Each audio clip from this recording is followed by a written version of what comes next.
Hello everyone, आपका अपना channel students live अब एक नए name learn with fun all subjects के साथ वापस आ रहा है। इस चैनल के जरिए हम आपको यूपी बोर्ड और सीबीएसई बोर्ड के ऑल सब्जेक्ट्स की जानकारी आपको देंगे। बोर्ड एग्ज़ाम के समय तैयारियों को परखने के लिए आपका टेस्ट भी कराया जाएगा। तो चलिए आज इसके वीडियो में intermediate prose 12th NCERT book का लॉस्ट स्प्रिंग चैप्टर स्टार्ट करते हैं। और इस चैप्टर में सबसे पहले हम ये देखते हैं कि आखिर इसमें है क्या। स्टोरीज ऑफ स्टोलन चाइल्डहुड, बचपन के चुराने की कहानियाँ। हम आजकल देखते हैं कि छोटे छोटे बच्चे जिनकी पढ़ाई की उम्र होती है वह इधर उधर कूड़ा बीनते हुए सड़कों के किनारे कचरे में कुछ ढूंढते हुए दिख जाते हैं। तो उनसे उनका बचपन छीना जा रहा है और बचपन छीनने में उत्तरदायी आर्थिक गतिविधियां हैं। आर्थिक रूप से कमज़ोर परिवार के बच्चे या जो शरारती होते हैं उनके बच्चे जब एक जगह से सेटल नहीं हो पाते दूसरी जगह पर जाते हैं तो वहाँ उन्हें और परेशानियाँ झेलनी पड़ती हैं। तो इसकी लेखिका एनिस जंग जी ने बहुत ही अच्छी तरह से उठाया है। उन्होंने अपना बचपन हैदराबाद में बिताया था। हैदराबाद में उन्होंने पढ़ाई की, फिर अमेरिका के यूनाइटेड स्टेट्स में उन्होंने पढ़ाई की। उनके माता पिता भी राइटर थे और उन्होंने भारत में एक लेखक के रूप में अपना कैरियर शुरू किया था।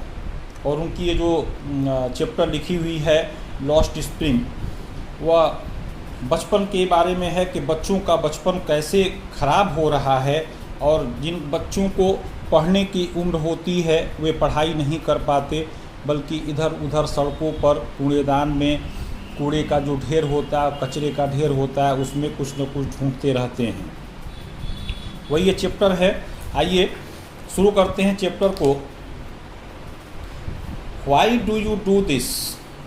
लेखिका एक लड़के से पूछती हैं कि तुम ऐसा काम क्यों करते हो। I ask Saheb whom I encounter every morning scrounging for gold in the garbage dumps in my neighborhood। जो मेरे पड़ोस में कचरे के ढेर में सोना खोज रहा होता है। अब उसके लिए सोना क्या है? मान लीजिए उस बच्चे के पास खाने के लिए पैसे नहीं हैं, कुछ खरीदने के पैसे नहीं हैं, तो अगर उस कचरे के ढेर में कुछ पैसे ही उसको मिल जाते हैं तो वही उसके लिए सोने के समान है। साहेब left his home long ago. साहेब ने बहुत समय पूर्व ही अपना घर छोड़ दिया था। Set amidst the green fields of Dhaka his home is not even a distance memory.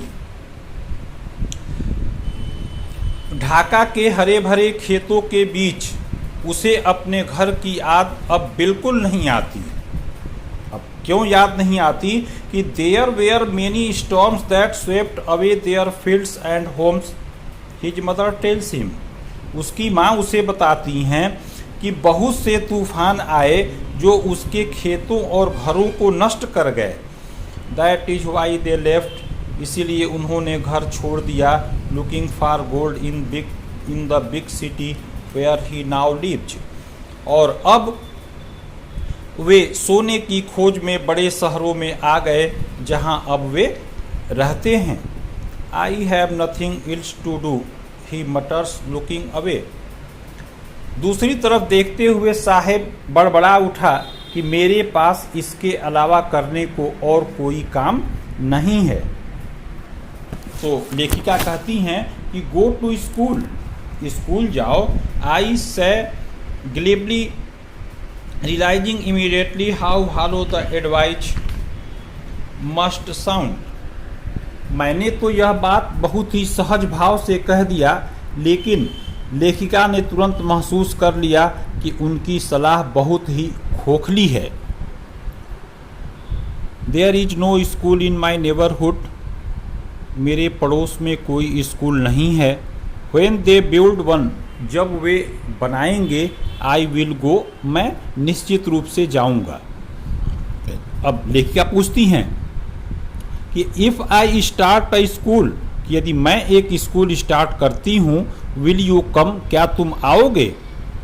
I ask half joking, मैंने आधे अधूरे मजाक के साथ उससे कहा।